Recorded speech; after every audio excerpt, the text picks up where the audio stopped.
We begin on Capitol Hill. California Republican Kevin McCarthy removed as House Speaker in a dramatic and historic vote. Hard-line Republicans forcing it, the congressman speaking just moments ago. I don't regret standing up for choosing governing over grievance. It is my responsibility. It is my job. I do not regret negotiating. Our government is designed to find compromise. I don't regret my efforts to build coalitions and find solutions. I was raised to solve problems, not create them. So I may have lost a vote today, but as I walk out of this chamber, I feel fortunate to have served the American people. He says he won't try to win back the speakership. Thanks for joining us here at 5 o'clock. I'm Curtis Ming. And I'm Marley Ginter. Now, this is the first time ever that the House has voted to boot a member from the top job, throwing the chamber into chaos. The office of Speaker of the House of the United States House of Representatives is hereby declared vacant. Florida Congressman Matt Gaetz filed the motion to remove McCarthy after the speaker turned to Democrats to help pass a short-term spending bill to keep the government open. Gaetz was one of 8 Republicans who voted to vacate the chair, along with every Democrat. The one thing that the White House, House Democrats, and many of us on the conservative side of the Republican caucus would argue is that the thing we have in common, Kevin McCarthy said something to all of us at one point or another that he didn't really mean and never intended to live up to. Meantime, Representative Patrick Henry of North Carolina has been appointed Speaker pro tem in the meantime, but the House cannot proceed on any other issue until a new speaker is elected.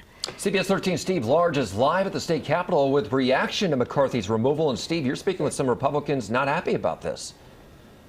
Well, I had the opportunity to talk to Representative Doug LaMalfa, who represents the northern area, and he was one of the Congress members of the Republican caucus who voted in favor of Kevin McCarthy retaining the speakership role. He says that it's very difficult to determine how this will move forward in the next 24 to 48 hours. He says it's a raw, kind of emotional moment right now in the Capitol. But he was hoping, prior to hearing what the speaker, former Speaker McCarthy just said, that perhaps McCarthy might somehow retain the speakership moving forward with some negotiations within the caucus. It sounds like that's a breaking update right now. That information is coming out just in this hour that McCarthy is saying that he will not pursue that as a possible next move. So I'm not sure if we have it in-house right now. Some of the conversation I had with Doug LaMalfa, I know that it was coming in as we were getting prepared for this live shot. We do have it. Okay, let's go ahead and roll some of my conversation here, again, with Congressmember Doug LaMalfa, a Republican who voted in favor of keeping Kevin McCarthy in that speakership role. From your perspective, what did this come down to today?